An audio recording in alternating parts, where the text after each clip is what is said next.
Hi, how's it going? This is Resident of Collinwood for YouTube. Here to do a Halloween video about Halloween characters. I'm here to talk about Freddie Harris's Buster Rhymes and Andi Matichak's Allison. So, what's the difference? What's the similarities? The biggest similarity they have is their product of bad writing. And they both do a really good job in front of the camera. It's not, again, I want to make this really clear. I'm not faulting the actor or actress. I'm faulting the people with the pen. Um, we'll do Freddie here. I'm sort of gonna do a comparison, so please pay attention. Um, this is gonna be a pain in the ass as a writer to talk about. Okay, speaking as a writer, because I'm taking my fan out of the equation. What is the biggest problem with Freddie Harris and Andi Matichak's characters? With Freddie Harris, there's not an, you know, there's not enough information. Um, and what I mean by that is, okay, we know he's from Haddonfield. We know he's a business owner. There's information there. But there's, as an audience goer, there's unanswered questions. And with horror is the one field where when you introduce a character, the objectivity is less is more, right? That's everything. Whether it's the killer, whether it's leave the audience in suspense and asking them questions and all that shit, which isn't wrong, but I do think sometimes less is more doesn't always apply to every single character, especially when every single character is meant to be different. It's what separates all the characters we love and know in the Halloween franchise, whether you feel it's bad writing or what. It doesn't matter. To give an example, okay, so Freddie Harris, who's the character I'm starting with first, I talked about he's a businessman. I talked about he's from Haddonfield. Okay. As a business owner, what is the one thing that needed to be consistent about Freddie Harris that somewhat was, but they needed to do a better job with? Okay, yes, he's subconscious about his money and he's a bit greedy. Now, the subconscious about his money comes from Bill's death when no one realizes Bill's been killed, not even the people who are watching it, that Bill himself drops the camera, we'll say, after Michael kills him. Freddie Harris's line is, "Oh, the idiot dropped the camera." Now, is that a good line? It's what's written. No. Number two, if you're going to have him be money subconscious and a businessman, that doesn't necessarily mean everybody's going to appreciate it. Number two, you do need to plant those seeds a lot sooner rather than later. And again, every seed for Freddie Harris is planted later. And by the time you're planting that sort of story seed, if you will, it's kind of like, okay, why are you waiting this late to tell me this or suggest this? People say about that Resurrection was rushed. I think the writing was rushed, most of all.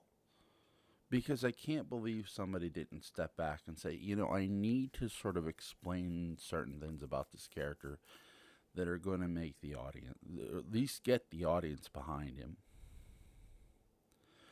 Because what doesn't get the audience behind you is lack of information, lack of character development. And Andi is going to be an interesting topic because what I really see, and not just with Andi and David Gordon Green trilogy, I see a lack of trust there. She wasn't the only one who received that treatment, in my opinion. Um, that and the whole continuity thing. So back to Busta Rhymes as Freddie Harris. What could they have done to help him? Number one, when they want to tell you that his character is money conscious, it's not too late in the game with the guy who's setting up the cameras inside the Myers house. When his character gets killed, they can't find him. Now, you're going to hear Freddie Harris say, "We've been looking all over for you," because he thinks Michael is the guy who was working for him. He's in the Myers costume because Freddie Harris himself is in the Myers costume. Number one, okay, yes, they address him going missing. That's fine. You know what speaks more than words? Action. I'd rather you show me that than say that. Especially from a standpoint because you're making this guy not money conscious about him losing his equipment. Okay. With business, with employees, especially small business employees, because that's what Dangertainment is. Dangertainment would constitute a small business.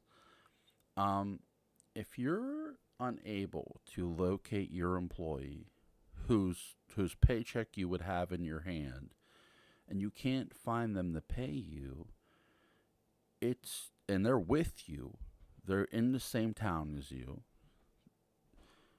you can't find them, it's your responsibility as an owner, as a business owner, to go look for them. Now, he says they went and looked for him. I'd rather that be shown. Because it helps me relate to the character, to the understanding. Okay, he had his paycheck. He went to go look for, even though he doesn't technically have to go look for him, but he chose to go look for him. Like, hey, he starts asking around the local bars. Remember, if you're new to this channel, which most of you shouldn't be, I'm a Dark Shadows fan, so I'm going to make a little Dark Shadows reference here. Remember Jason and Willie? Jason McGuire and Willie Loomis? When, Willie's trying to find Willie Loomis, and Willie's nowhere to be seen because of Barnabas. Jason does not believe Willie left town. And he gets asked why. Well, because he didn't have any money. Well, he could have bummed a ride to Boston or whatever, but he didn't have any money. You can't get far without any money. And Jason had $500 on him from Elizabeth. Now, I don't know why they did not write this sequence with Freddie Harris's character, meaning why didn't they have Freddie Harris go look for him visually? I don't know why they didn't. He's not bringing certain matters up. Like, okay, I know he's not gone. I know he's still in town because I have his paycheck. You're not going to get far with very little money. Not no money. You don't have to say no, or you could say very little. They don't do this. They have a really hard time establishing the character is relatable early. They try to do that all later, and that's their biggest mistake, doing it all later. Okay, I can get behind that he knew self defense. I can get behind that he's fighting for him and the girl's life. But as a writer, I can also say they're in a have to situation too. They have to fight for their life. They both do, or they're going to die. And okay, yes, I appreciate that, but I'd also appreciate a little more character development. I'd appreciate you establishing more that Freddie Harris's character knew karate. And I've explained how to do that too, and I'm going to explain here. Show that he finished second place in one of the tournaments he was in. And that aided him. Him losing aided him. Athletes all get frustrated when they lose. And you talk to any coach, you talk to anybody, you know what they remember most? The losing. Whether it's one, whether it doesn't matter. They remember the losing most. It does not matter. Again, you made the character a businessman. You made the character from Hadfield. Fine. But you needed to put more emphasis in things that you were doing later. You needed to put more emphasis in earlier. And that's Freddy's biggest problem, too. There's not enough early on stuff with him from a character standpoint. People are going to say, well, they do have him recruiting the people, and he's looking for somebody who can scream. Okay, that's not really what I'm looking for, though. Honestly, I'd rather have him looking for his employee, wondering where he went, him asking questions about asking questions to the local Haddonfield natives. And maybe he would have known some of them too. Maybe he would have went to school with Freddie Harris. You don't know. They don't do any of that for him. They don't write any of it. And I don't know if it was a lack of trust, whether it was just honestly rushed. Which leads me to Andi's character. This is a lack of trust to Andi. And that's how I honestly feel. And you might say, well, is she well established in 2018? She's established enough to get you interested in her. I will give them that. But here's where my biggest problem lies in this. If your concept is Corey Cunningham, if your concept is Michael unleashing his evil or transferring his evil or unlocking another person's evil, if that's your continuity, which it isn't, it was the poorest continuity I've ever seen in the franchise. And it's poor continuity because you did not trust people. Not just Andi, Will Patton too. So there's two characters, two different actors. One who's a veteran who's been in many movies and knows how to act. Andi Matichak, who at the time was 24, and you didn't trust her either.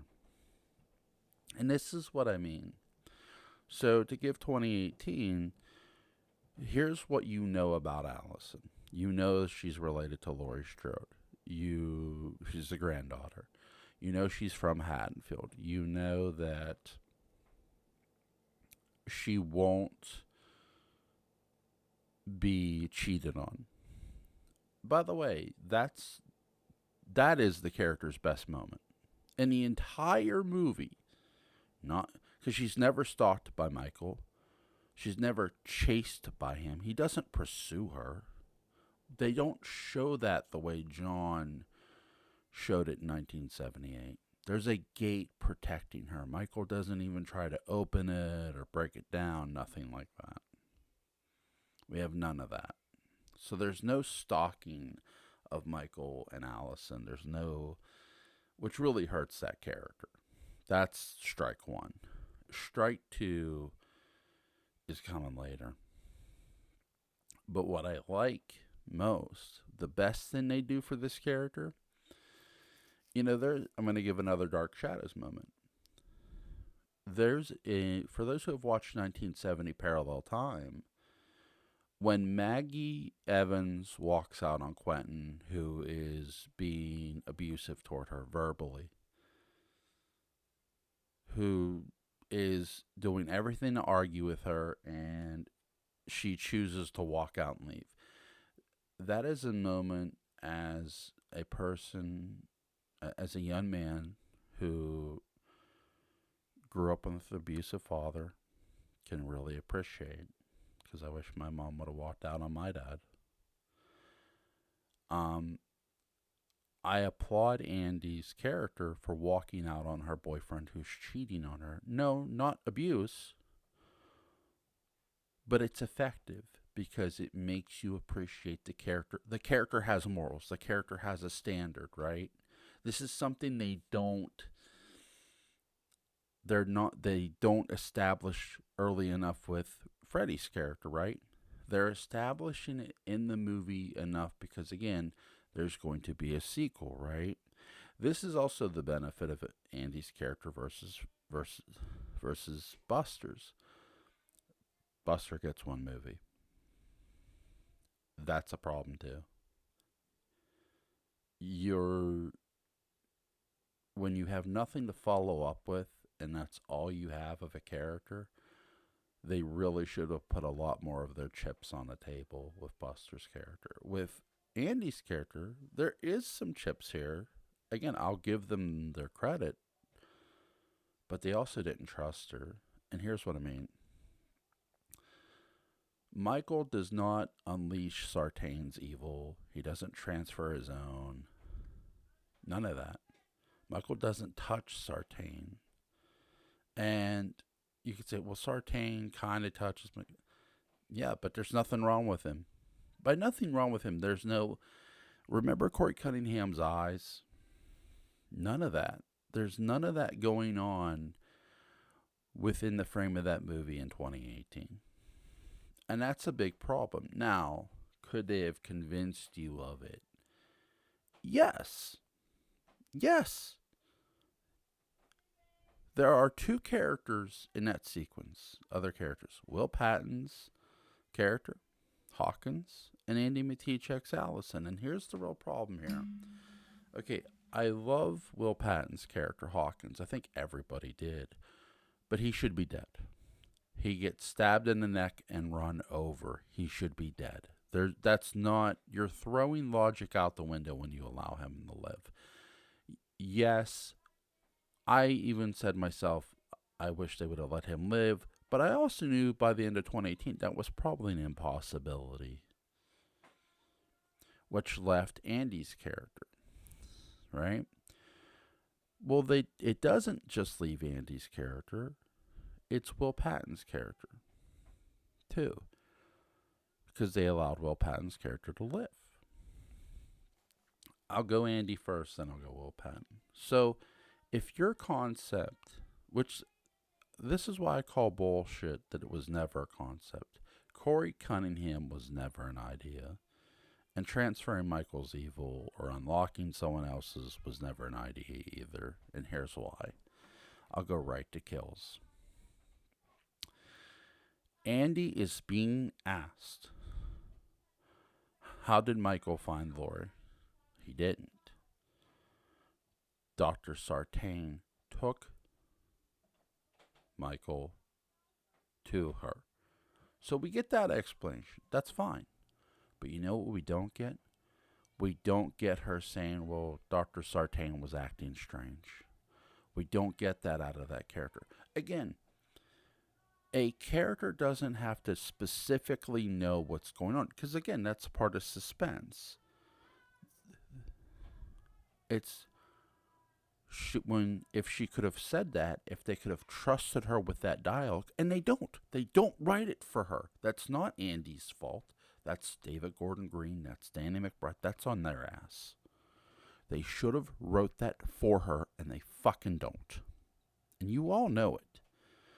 Which begs the question, why? If your concept literally in the next fucking film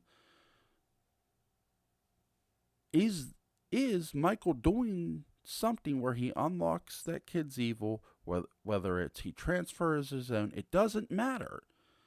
You have to sprinkle your seeds early. Just like I mentioned about Buster, you have to plant your seeds early. Same thing.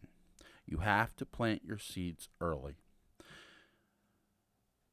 You could have planted the seed in Kills that something strange happened to Dr. Sartain. He seemed different. What was wrong with that line? Hell, Hawkins could have said the same fucking thing. They allowed him to live. Hawkins never even addresses it. Hawkins never addresses Sartain stabbing him. Neither does Andi. Why? Why? Why is this not addressed? This is what I mean by poor writing, poor character development. It's bad continuity. It's really bad.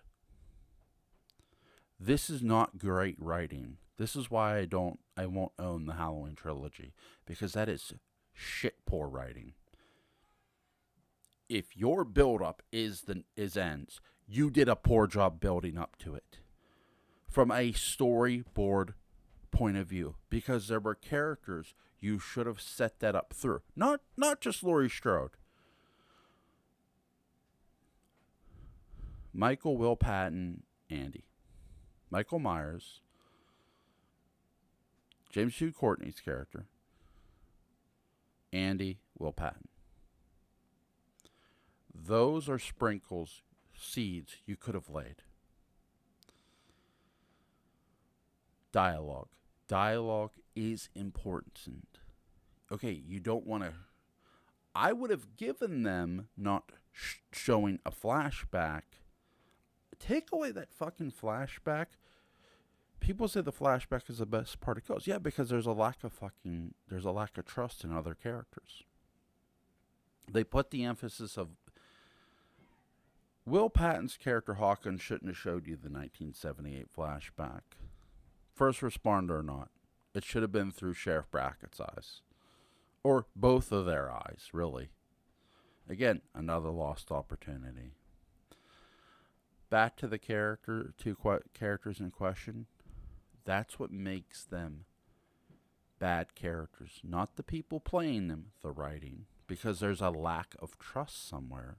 Where, I don't know. I don't specifically know why they didn't have dialogue to talk more about Sartain and what happened to him if your setup is for ends. If Corey Cunningham, Michael unlocking people's evil, whatever the fuck that was, if that's an actual concept, it's not something you just throw against the wall at the last minute in the last movie. And that's what that was. That was thrown against the wall to see a shit stuck.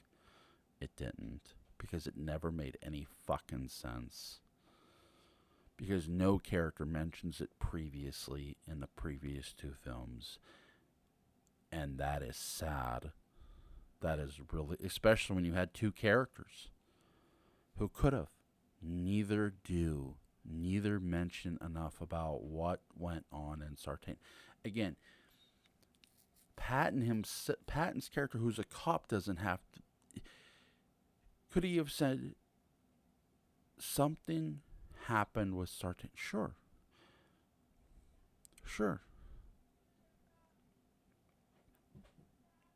Nothing. There's no address. They don't address it. It's horrible. It's bad writing. And no, I don't want to hear the words, oh, he went crazy. So the sane guy for most of the movie went crazy. No, that's not enough. That's not enough. Morse, Dr. Sartain seemed fine. And then something strange happened to him. What? I don't know. Because why? How the hell is a girl who's a teenager supposed to know? She shouldn't. To give a film example. One of my favorite noir movies is The Third Man. You don't understand the dialogue when they're speaking a different language because you're hearing it through Holly Martin, and Holly Martin doesn't understand it. So why the fuck should you? Makes sense, right? Because the dialogue is in a different language. It's not in English. So why should you understand it? Eh? That's all I have to say. I wish characters in the future of this franchise are better thought out, are better written, no matter what it is. Because I want good continuity in your characters. Again, okay, less is more. You don't have to tell me every little thing about them. But if your character, if you want something out of your character, you have to give them moments in movies that are going to matter. Andy's walking out matters because of what happens later. Because of Michael being brought to Lori, right? That's fine. Yes, Freddie Harris defending himself and Sarah Moyer matters, but there's not enough early seeds planted by Buster for Buster's character by the writing. I hope you enjoyed this video. Let me know your guys' thoughts. Have a good day.